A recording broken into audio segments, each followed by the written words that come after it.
আসসালামু আলাইকুম। বাঙালি রান্না চ্যানেল স্টাইলে সবাইকে স্বাগতম জানিয়ে শুরু করছি। আজ আমি আপনাদের তৈরি করে দেখাবো মূলা শাকের ভাজি। একটা শাক যে এতটা মজাদার হতে পারে সেটা এইটা আমরা না খেলে কিন্তু বুঝতেই পারতাম না। আজ কিন্তু আমি আপনাদের পারফেক্ট মূলা শাকের ভাজিটা তৈরি করে দেখাবো। আশা করি রেসিপিটা আপনাদের কাছেও ভালো লাগবে। যদি ভালো লেগে থাকে অবশ্যই লাইক কমেন্ট করে ভিডিওটি কন্টিনিউ করবেন। তাহলে চলুন আমরা মূল রান্নার প্রসেসে চলে যাই। দেখুন আমি এখানে কিছু মূলা শাক নিয়ে নিয়েছি। আমি এখানে এক আটি মূলা শাক নিয়েছি। দেখুন এই যে এখান থেকে তো ছোট ছোট মূলা হয়েছে, আমি বেশি নিইনি, মাত্র এক আটি নিয়েছি। আপনারা কিন্তু কম বেশি করে নিতে পারবেন। দেখুন আমি এই এক আটি শাকই আপনাদের আজ রান্না করে দেখাবো। মূলা শাকটা আমি কিন্তু আগে কখনোই খেতাম না, এখন মানে আজ প্রথম খেলাম আর কি, এত মজা লেগেছে যেটা আপনাদের না শেয়ার করে পারলাম না। আমি এটাকে কেটে দিয়ে পরিষ্কার করে নিয়েছি। মূলা শাকটা কিন্তু খুব ছোট ছোট করে কেটে নিতে হয়। আমি কিন্তু খুব বেশি ছোট করে কাটতে পারিনি, আমি একটু বড় করা হয়ে গেছে আমার। এখন এই মূলা শাকটার ভেতরে আমি দিয়ে দেবো 1 কাপের মতো পানি।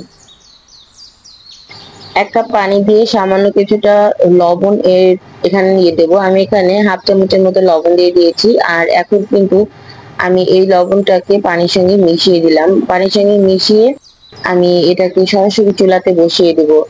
আমি কিন্তু এই শাকটাকে এইভাবে পানিতে একটু বলক তুলে নিব, জাস্ট 3 থেকে 4 মিনিটের জন্য।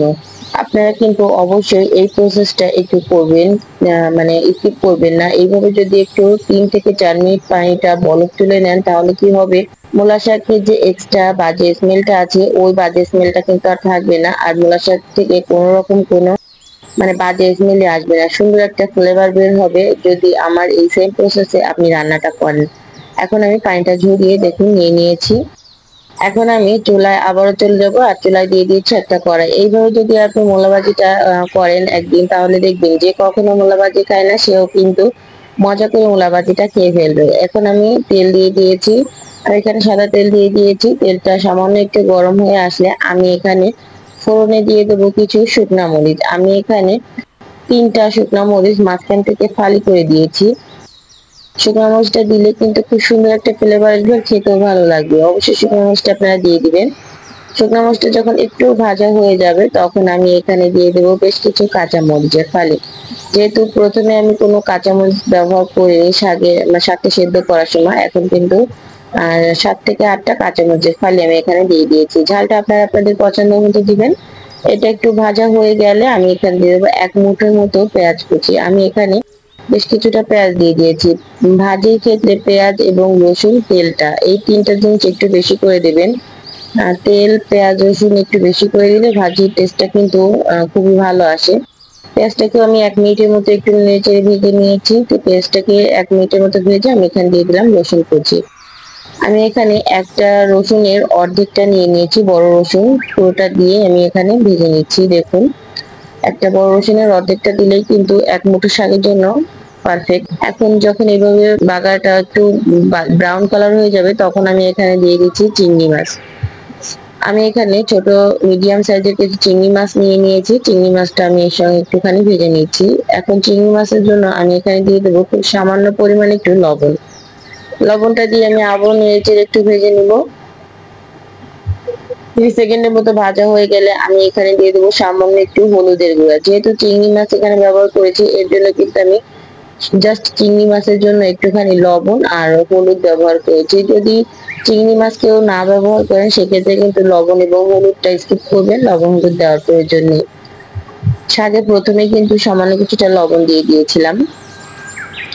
এখন দেখুন আমি হলুদটা দিয়ে আবারও কিছুটা সময় এটাকে নেড়ে একটু ভেজে নিচ্ছি, যেহেতু চিংড়ি মাছটা যাতে ভাজা ভাজা হয়ে যায় এই কারণে। এইভাবে যদি আপনারা একদিন শাক ভাজিটা করেন, আলহামদুলিল্লাহ আমি বলবো আপনাদের সবাই খুব পছন্দ হবে। আর যারা কখনোই মূলা ভাজি খায় না তারাও কিন্তু আঙুল চেটে পুটে খাবে। এখন দেখুন যে মূলা ভাজি শাকটা আমি পানিটা ঝরিয়ে রেখেছিলাম সেই শাকটাও কিন্তু এখানে দিয়ে দিয়েছি। দিয়ে জাস্ট একটু নেড়ে এটাকে মিশিয়ে নিব।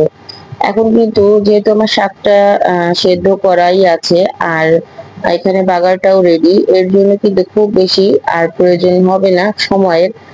কিছুক্ষণের মধ্যে কিন্তু শাকটা আমার রেডি হয়ে যাবে। আমি এখানে 5 থেকে 6 মিনিটের মতো শাকটাকে এইভাবে একটু ছড়িয়ে দিব এবং তেলের সঙ্গে একটুখানি ভেজে নেব। খুব বেশি ভাজতে যাবে না, শাক কিন্তু খুব বেশি ভাজলে এটা ড্রাই হয়ে যায়, শুকনো শুকনো একটা ভাব চলে আসে, তো সেক্ষেত্রে খেতে ভালো লাগে না। আমি এখানে টোটাল 5 থেকে 6 মিনিটের মতো মিডিয়াম টু লো হিটে শাকটাকে সুন্দর করে তেলের সঙ্গে একটু ভেজে নিয়েছি। একদম কিন্তু ড্রাই করিনি, এইভাবে একটু ছড়িয়ে ছড়িয়ে ভাজবেন, তাহলে দেখবেন প্রত্যেকটা পাশেই খুব সুন্দর করে ভাজা ভাজা হয়ে যাবে। আর চিংড়ি মাছ থেকে খুব সুন্দর একটা ফ্লেভার বের হবে। আমার কিন্তু এখানে ভাজিটা একদম কমপ্লিট, আমি আপনাদের পরিবেশন করে দেখাচ্ছি। দেখুন আমি কিন্তু ভাজিটা একটা প্লেটে তুলে নিয়েছি, আর দেখতে আলহামদুলিল্লাহ কতটা লোভনীয় হয়েছে। শাকটা কিন্তু একদমই সবুজ আছে, কোনো রকম শাকের কালার নষ্ট হয়নি।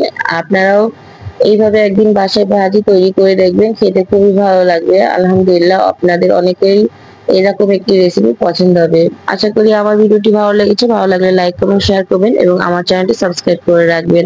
যারা আমার ভিডিওতে আজ নতুন, অবশ্যই একটি লাইক করে সাবস্ক্রাইব করে রাখবেন। সবাই ভালো থাকবেন, সুস্থ থাকবেন। আসসালামু আলাইকুম।